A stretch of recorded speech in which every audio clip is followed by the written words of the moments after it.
নমস্কাৰ, আজি হৈছে 2 জানুৱাৰী।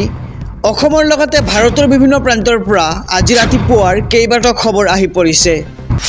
এই মুহূৰ্তত জনাইছোঁ আজিৰ প্ৰথমটো খবৰ। 1 জানুৱাৰীত ৰাজ্যৰ কৰ্মচাৰীলৈ মুখ্যমন্ত্ৰীৰ বৃহৎ ঘোষণা।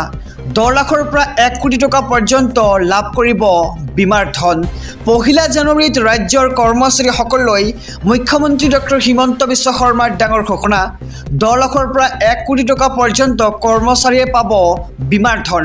প্ৰাকৃতিকভাৱে মৃত্যু হোৱা কৰ্মচাৰীক প্ৰিমিয়াম নিদিয়াকৈ পাব 10 লাখ টকা আৰু দুৰ্ঘটনাত মৃত্যু হোৱা ৰাজ্য চৰকাৰৰ কৰ্মচাৰীয়ে পাব 1 কোটি পৰ্যন্ত বীমাৰ ধন। এই মুহূৰ্তৰ খবৰ জনাইছোঁ যে আজি হৈছে 2025 বৰ্ষৰ 1 জানুৱাৰী আৰু আজিৰ দিনটোতে মুখ্যমন্ত্ৰী ডক্টৰ হিমন্ত বিশ্ব শৰ্মাই কেইবাটাও ভাল খবৰ দিছে ৰাজ্যবাসীক যে 1 জানুৱাৰীত এই সিদ্ধান্ত মুখ্যমন্ত্ৰী ডক্টৰ হিমন্ত বিশ্ব শৰ্মাৰ আৰু 1 জানুৱাৰীত ৰাজ্যৰ কৰ্মচাৰীসকললৈ মুখ্যমন্ত্ৰী ডক্টৰ হিমন্ত বিশ্ব শৰ্মাৰ ডাঙৰ ঘোষণা।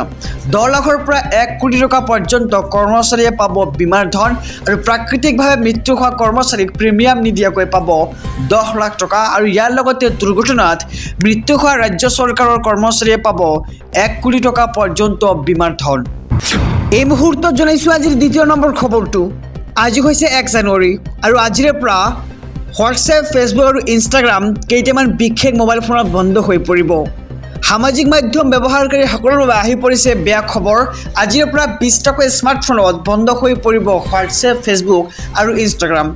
ফেচবুক, ইনষ্টাগ্ৰামো ব্যৱহাৰ কৰিব নোৱাৰিব এইকেইটা মোবাইল ফোনত আৰু মেটাই 20টাকৈ স্মাৰ্টফোনৰ বাবে গ্ৰহণ কৰিছে এই সিদ্ধান্ত।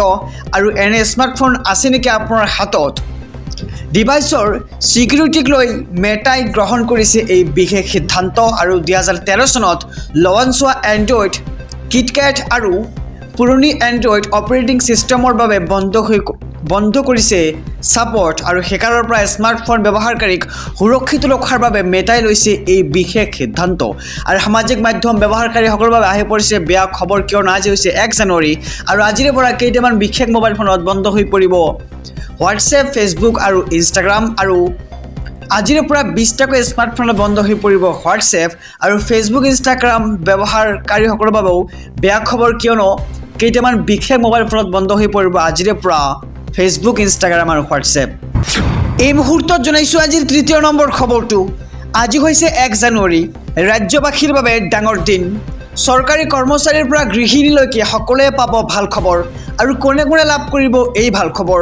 বছৰৰ প্ৰথমটো দিনটোতে ভাল খবৰ। বহু যুৱক যুৱতীয়ে লাভ কৰিব ভাল খবৰ। 2ৰ পৰা 5 লাখ টকা পাবলৈ কৰিব পাৰিব আবেদন। আৰু আজি মুকলি হ'ব মিউচুৱেল ট্ৰেন্সফাৰ নামৰ পৰ্টেলটো আৰু এটা ক্লিকতে লাভ কৰিব ট্ৰেন্সফাৰৰ সকলো ধৰণৰ সুবিধা। আৰু কৰ্মচাৰীসকলে নিজৰ সুবিধা হোৱাকৈ বদলিৰ বাবে কৰিব পাৰিব আবেদন। আৰু চৰকাৰী কৰ্মচাৰী পৰিয়ালৰ ভৱিষ্যত সুৰক্ষাৰ বাবেও 1 জানুৱাৰীৰ পৰাই গ্ৰহণ কৰা হ'ব সিদ্ধান্ত। আৰু চৰকাৰী কৰ্মচাৰীৰ পৰিয়ালক 5 লাখ টকাৰ পৰা 1 কোটি টকা পৰ্যন্ত আৰ্থিক সাহায্য প্ৰদান কৰাৰ সিদ্ধান্ত গ্ৰহণ কৰা হৈছে। আৰু নতুন বছৰতে আৰম্ভ হৈছে নতুন চৰকাৰী ঘৰৰ আবেদন প্ৰক্ৰিয়া। সাজু কৰা হৈছে সমগ্ৰ দেশৰ বাবে 1 কোটি ঘৰ। আৰু অসমৰ লাখ লাখ লোকে পাব চৰকাৰী ঘৰ। PMAY 2.0ৰ জৰিয়তে পাব চৰকাৰী ঘৰ। আৰু 1 জানুৱাৰীৰ পৰাই ৰাজ্যৰ লাখ লাখ দৰিদ্ৰ পৰিয়ালে লাভ কৰিব ৰেচনৰ সামগ্ৰী। আৰু নতুনকৈ ৰেচন কাৰ্ড লাভ কৰা সকলেও এই দিনটোত যাওক ৰেচনৰ দোকানলৈ।